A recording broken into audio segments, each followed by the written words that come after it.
This is a breaking news we are bringing to you right now. Peter Obi have officially and finally declared for ADC. It is a breaking news that people has been waiting for. People has been expecting to hear where they are following. His all obedience and other people who believes in him has been waiting for this moment.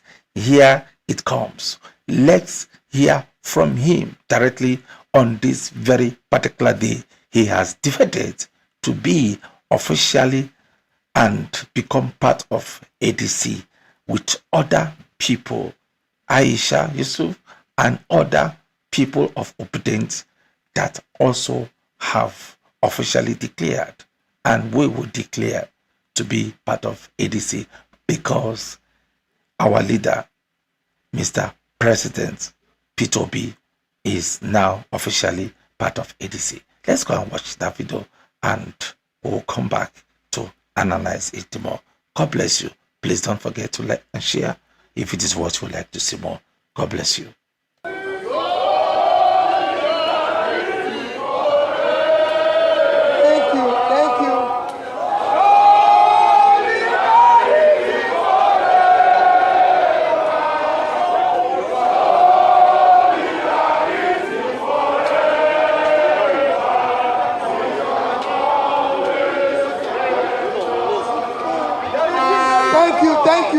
Thank you.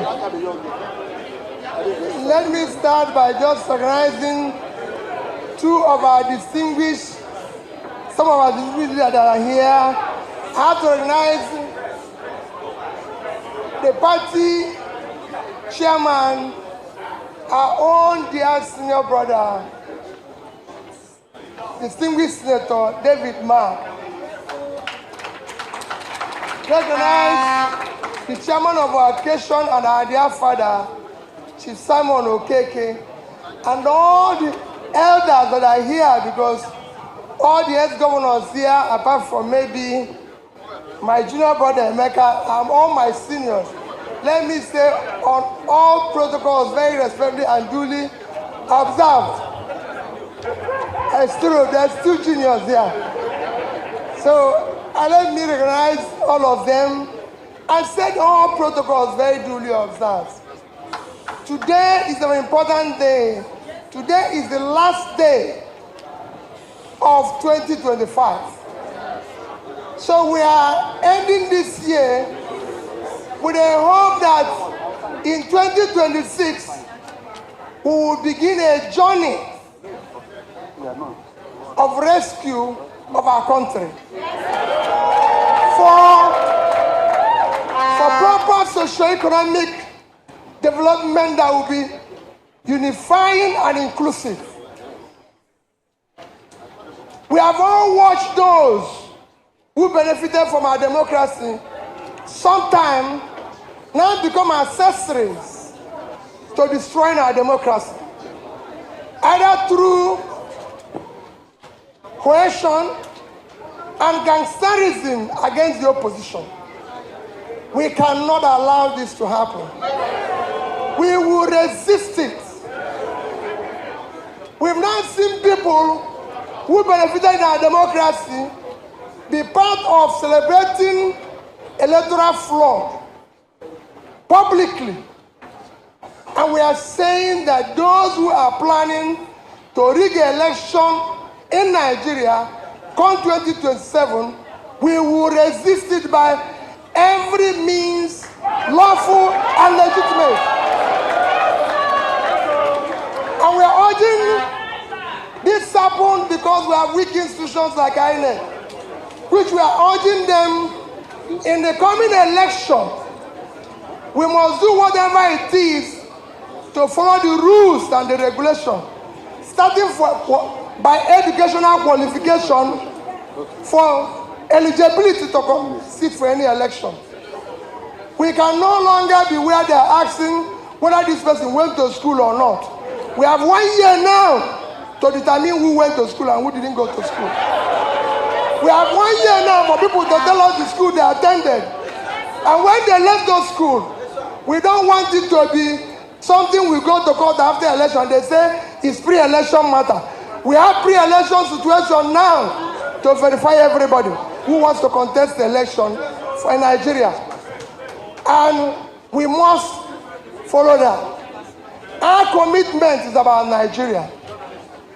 In all my touring and everything, we are committed to a better Nigeria, and we found all the studies that we have followed religiously, and I'm going to mention a few to tell you why it is important what we are doing here today and why we must follow it, and know that two things are critical if we are going to turn around Nigeria. We must stay united. Nigeria today is not united. We must ensure the unity of the country. We must ensure we have competent leadership. I have followed by studies of where we have conflict, where we have strife, where there's disunity, and where there's unity, and what it brought about. Because of it, I've read several books in it, but I'm going to cite one which Professor Tommy knows very well. He took me to visit one of the best authors who wrote on conflict resolution and transformation, because we're talking about transforming our country. And that took me to read a book by Professor Nicole Fox of California University. And after reading that book, met with him alongside Professor Tommy, and after listening to him, I decided, for the interest of what happened in Rwanda, to visit Rwanda. And sat down, had the opportunity of sitting down with Paul Kagame to listen what he did in reconciling and transforming that society, which shows me hope that it can happen here. And if you look at what he did, it is evident that in 1995, if you look at it, the GDP per capita of Rwanda is $227. Today, it is $1,100, a growth of over 500%. While our own country, in 1995, the GDP per capita of $1,225, today we are below 1,000. 30 years after, for the giant of Africa. We cannot continue this way. Our people are in pain.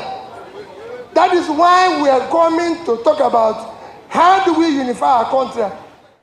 Following that particular visit and the differential showing in underdevelopment of this country, I decided to go further. That took me to read another book, Growing Apart, which is a book about Indonesia and Nigeria. Indonesia and Nigeria have the same similarity in population, high population, cultural, economic structure, everything. However, after reading that book, I decided I'm going to take a tour of the United States to meet with Professor Lewis personally. When I sat down with him, what he told me was more revealing and shocking than what I read in the book. And I decided to take a trip to Indonesia to see what they did. That took me to meet with the Minister of Planning of Indonesia, Minister of Education, Minister of Small Business, Minister of Small Villages, Minister of Health. I met the Vice President and the most celebrated president in Indonesia, Joko Widodo, to know what they did. When you do at all this, one thing is very clear: unity and competent leadership. Unity and competent leadership. And if you follow what they've been able to do, today Indonesia is a commendable success. Where they've moved now, they've become one of the trillion over 1 trillion economy, the first in Southeast Asia, about 1.4 today, and the biggest economy in Southeast Asia with per capita of $5,300. When Nigeria, again lamentably, is today our GDP have halved from what it was 10 years ago to 240 and below 1,000 per capita. What did they do differently?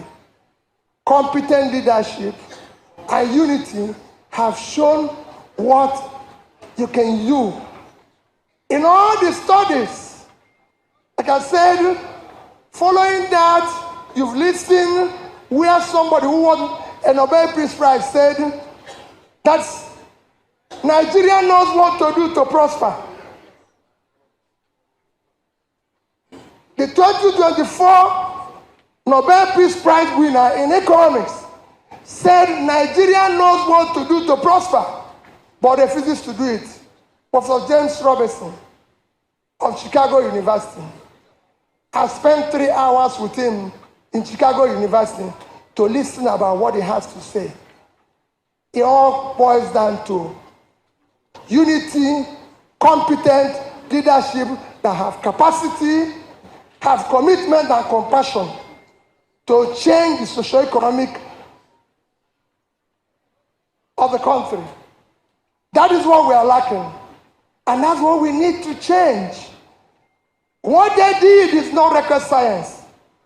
It can be done here and we'll get the same result. It is not rocket science. I've studied it, I've followed it all over. One thing that is common about all these leaders is that they build consensus of their people. And how did they do it? By being honest to them and telling them the truth. A leader must speak the truth. A leader must be trusted. A leader cannot be part of telling people one thing and doing the opposite. You must do the same thing. If you must ask people to fast, you should not feast. Whatever you tell the people to do, the leader must show it. We can no longer sit in a country where our leaders tell us lie. We cannot. They are truthful people. They live a life of just. And that is what is lacking here. We have a situation where we said we are fighting corruption, but we have monumental corruption in front of us. We have a situation where we have closed our shop, chasing thieves, and allowing other people to pack whatever remains in the shop away. We borrowed more money than we have ever borrowed. We saved all the money we are supposed to save, and yet our people are dying of hunger. There's insecurity. Nigeria has never seen this level of insecurity. We have never seen this level of hunger. We have never seen this level of division, where our country is so divided that we are at the point of hating each other. I have traveled all over the place. And my appeal to all of us, to those who are visiting us, that we must come together united to be able to fight this. We can no longer allow those by dividing us. We can no longer allow those who live by making us poor. Nigeria is not a poor country. We are looted into poverty, and we must stop that looting. Nigerians are not lazy people. We've been betrayed.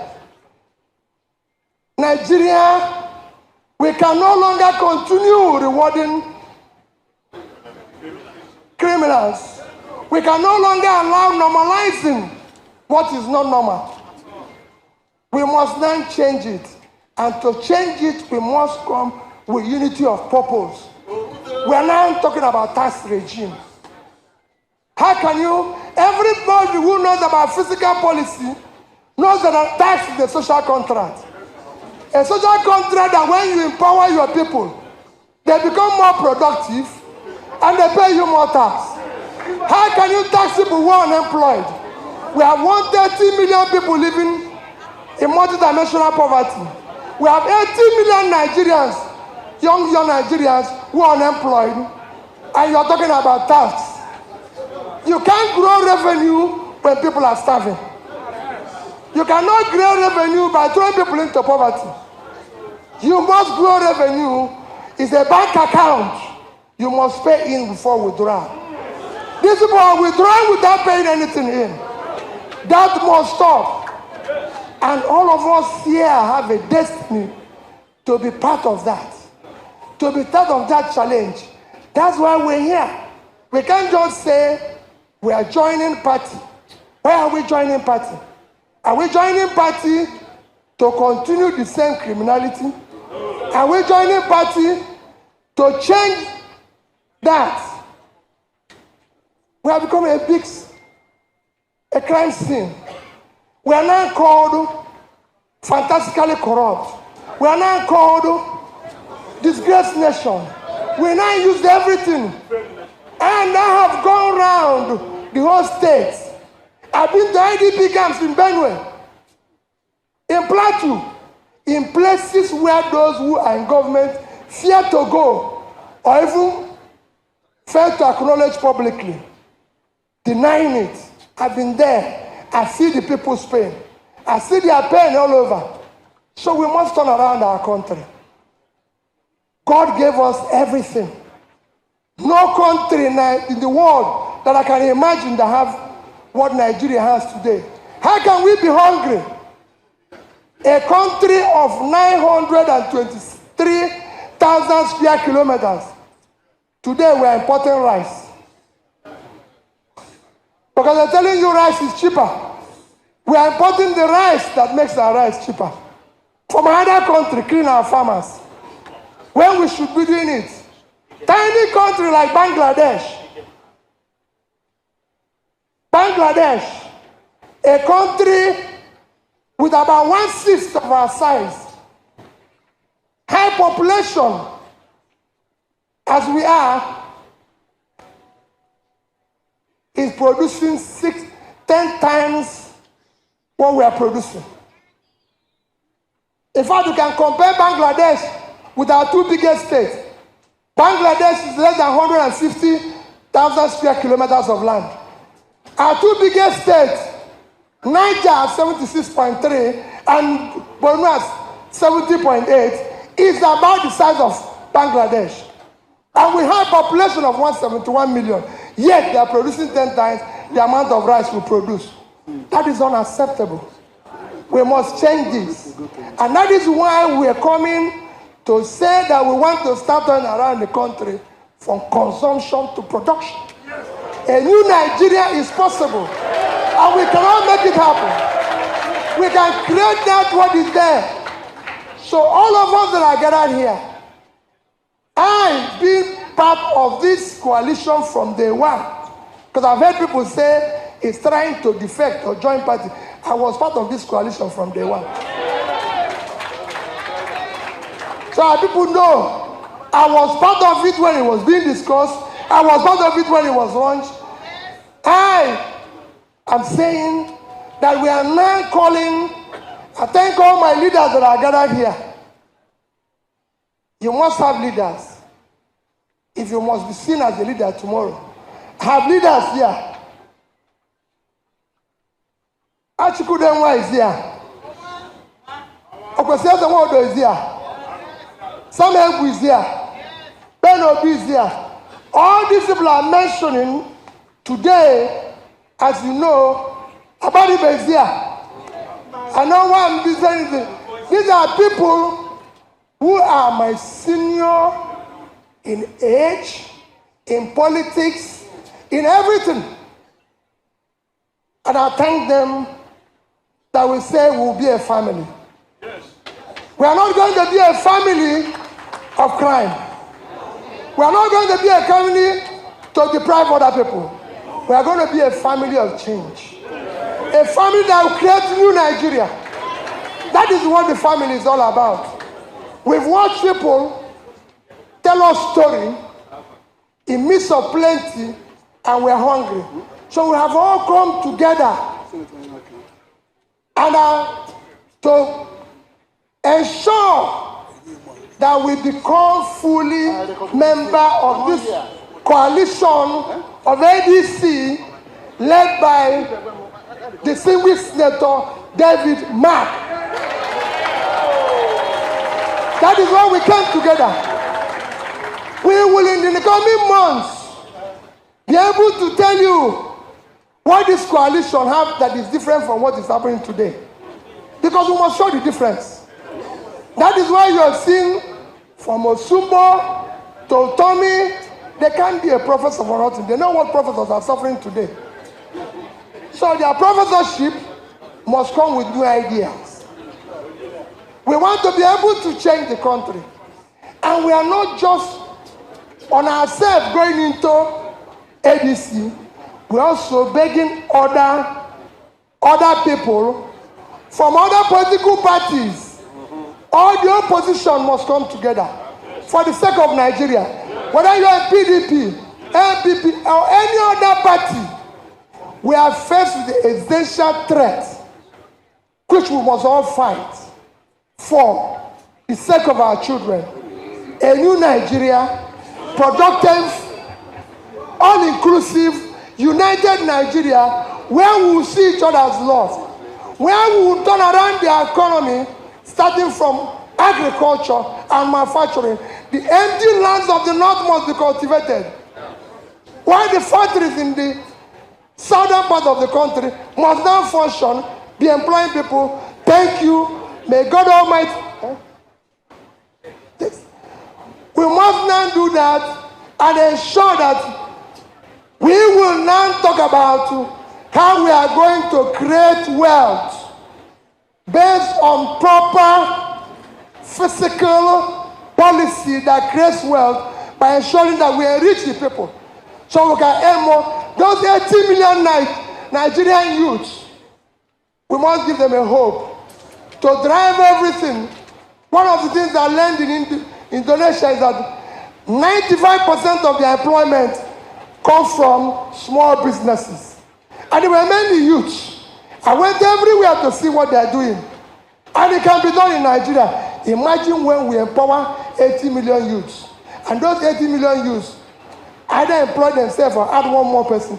We won't talk about unemployment in this country. That's what we are doing.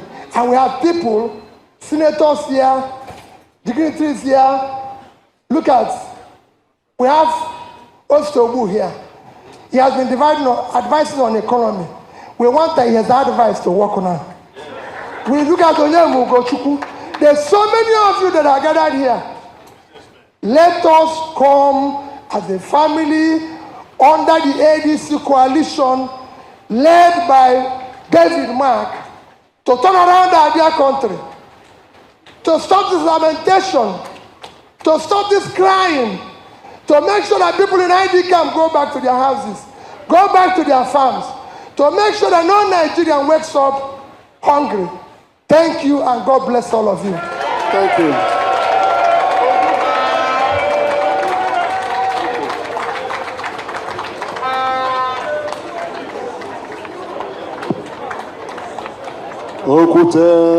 Okwute ka ị ga-eso, ma ọ na-eje eje ma ọ na-ana, okwute ka ị ga-eso. Okwute ka ị ga-eso, ma ọ na-eje eje ma ọ na-ana.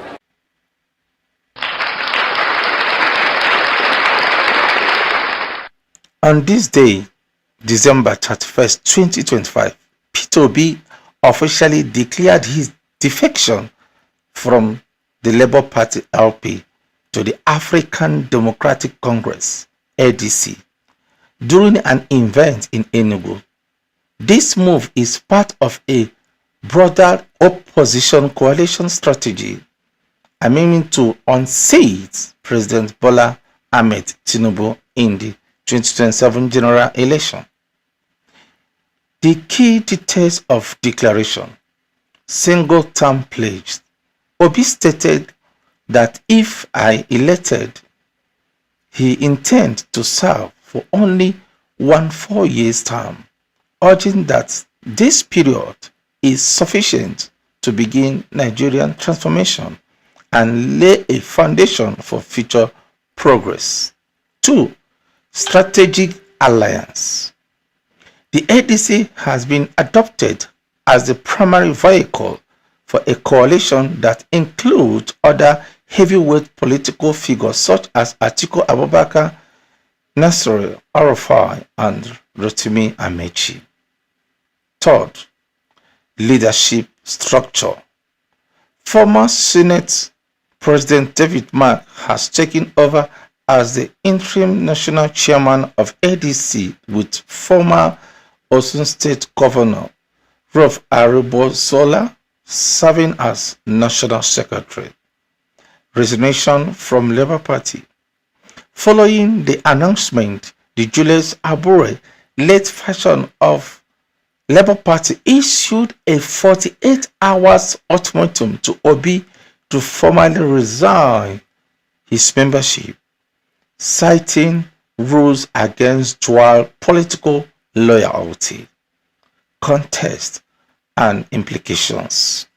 Rejection of joint ticket. Obi explicitly clarified that he is not running as a deputy or on a joint ticket with Atiku Abubakar, maintaining that he is seek to be the lead candidate for the coalition.